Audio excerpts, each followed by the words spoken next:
আপনাদের মাধ্যমে জাতির কাছে বিষয়টা ক্লিয়ার করতে হবে যাতে জাতি বিভ্রান্ত না হয়। প্রথম কথা হলো, বাংলাদেশে এমন মেডিকেল বিষয়ের এমন অনেক সাবজেক্ট আছে যেগুলোর আমাদের দেশে কোনো কোর্স নাই। আর যে সমস্ত বিষয়ের কোর্স আমাদের দেশে নাই সেইগুলোর বিএমডিসিতে এইটাকে ইভালুয়েট করা, এটাকে সনদ দেওয়া, এইটার ব্যবস্থাও নাই।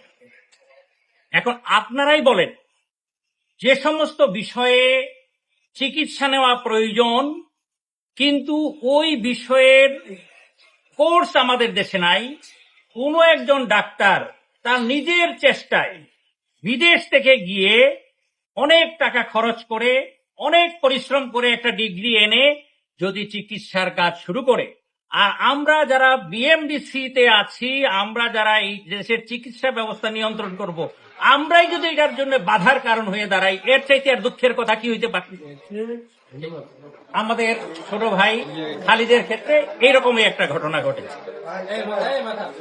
যেটা আমাদের উচিত ছিল যে বিষয়ের উচ্চতর ডিগ্রির ব্যবস্থা আমরা গ্রহণ করতে পারি নাই, আমাদের মেডিকেল বিশ্ববিদ্যালয়ে হোক বা অন্যান্য প্রতিষ্ঠানগুলোতে হোক, সেই ধরনের একটা বিষয়ে যখন একজন ডাক্তার নিজ দায়িত্বে নিজের খরচে বিদেশ থেকে শিক্ষা নিয়ে আইসা কাজ শুরু করেছে, তখন বিএমডিসির উচিত ছিল এই বিষয়টাকে কিভাবে তাড়াতাড়ি একটা রিকগনিশনের আওতায় আনা যায়, এটার জন্য কিভাবে একটা ফর্মুলা তৈরি করা যায় সেটা তৈরি করা। কিন্তু উল্টা কাজটা করা হলো, ওই ভাইয়ের কাজকে বাধাগ্রস্ত করার জন্য এবং তার পেশাকে প্রশ্নবিদ্ধ করার একটা ব্যবস্থা করা হলো।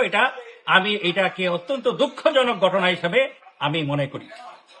দ্বিতীয় কথা যেটা আপনাদের মাধ্যমে জাতির কাছে বলতে চাই, আপনারা জানেন JCI এটা আন্তর্জাতিকভাবে চিকিৎসা পেশা এবং চিকিৎসা প্রতিষ্ঠানগুলোকে অ্যাক্রিডিটেশন দেওয়ার একটা অথরিটি, এবং JCI এর অথরিটি বাংলাদেশে 1-2টা প্রতিষ্ঠানের মাত্র আছে, এর মধ্যে এভার কেয়ার একটা। JCI এর অ্যাক্রিডিটেশন দেওয়া মানে সারা পৃথিবীতে এটাকে অ্যাক্রিডিটেশন দেওয়া। সেই JCI এর অ্যাক্রিডিটেশনে যেই ডাক্তার খালিদুজ্জামান ইনফার্টিলিটিতে কনসালটেন্ট হিসেবে স্বীকৃত, তাকে বিএমডিসির পক্ষ থেকে শোকজ করাটা এটা অত্যন্ত নিন্দনীয় একটা কাজ। আপনারা এই বিষয়টা আপনাদের লেখনীর মাধ্যমে, আপনাদের ইলেকট্রনিক মিডিয়ার মাধ্যমে এটা জাতির কাছে পরিষ্কার করবেন, এটা আমাদের প্রত্যাশা, যাতে করে জাতি বিভ্রান্ত না হয়। তৃতীয় কথা যেটা, সেটা হলো আমাদের মেডিকেল বিশ্ববিদ্যালয়ে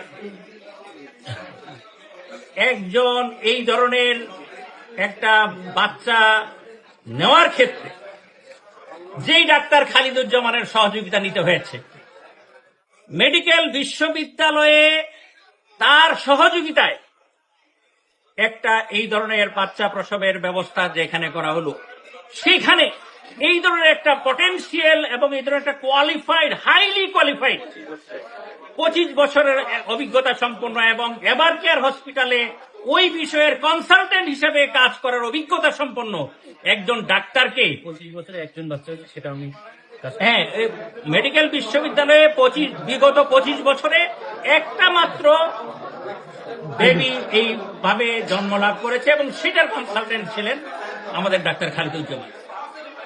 আর এই ধরনের একজন কৃতিত্ব সম্পন্ন ডাক্তারকে প্রশ্নবিদ্ধ করার একটা অপপ্রয়াস, এটা আপনাদের মাধ্যমে জাতির কাছে পরিষ্কার হোক, এটা আমি আপনাদের কাছে আশা করছি।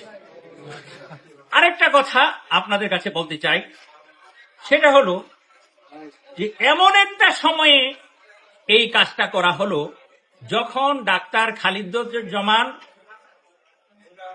বাংলাদেশের একজন সবচেয়ে আলোচিত প্রার্থী। আমি বলব কেন আলোচিত প্রার্থী, সেই কারণ আপনাদেরকে বলতে চাচ্ছি না, আপনারা নিজেরা জানেন। উনি এমন এক জায়গায় নির্বাচনে প্রার্থী হয়েছেন যেটা সারা দেশে না, আন্তর্জাতিকভাবে একটা আলোচিত। এই ধরনের একজন আলোচিত ব্যক্তিত্বকে প্রশ্নবিদ্ধ করার জন্য এই ধরনের একটা 2 নম্বরই প্রক্রিয়া অবলম্বন করাটা এইটা তাদের জন্য কতটুকু, যারা এই প্রক্রিয়াটা অবলম্বন করেছে তাদের জন্য কতটুকু সহায়ক হবে নাকি আমি তো মনে করি এটা খালিদুজ্জামানের পপুলারিটিকে আরো আকাশচুম্বী করতে সহায়তা করবে।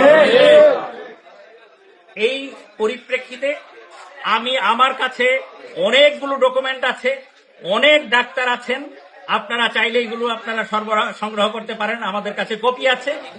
যেই ডাক্তাররা এই যে যেমন ধরেন এখানে আছে ডাক্তার জুবাই, এইটা বললাম না থাক, ডাক্তার ফাতেমা আক্তার ডলি, উনি এই একই ধরনের ডিগ্রি নিয়ে স্পেশালিস্ট হিসেবে কাজ করছেন। ডাক্তার মুশতাক আহমেদ আমার পার্সোনালি খুবই পরিচিত, এবং হ্যাঁ, যার মাধ্যমে 1000 বেবি এইভাবে এসেছে দুনিয়ায়। 1000 ব্যক্তির এরকম মানে অনলাইনে পাবেন আপনারা। হ্যাঁ হ্যাঁ, এভাবে দেখলে 1000 পাওয়া যাবে। হ্যাঁ, এটা হলে সবাই হওয়া উচিত। হ্যাঁ, এই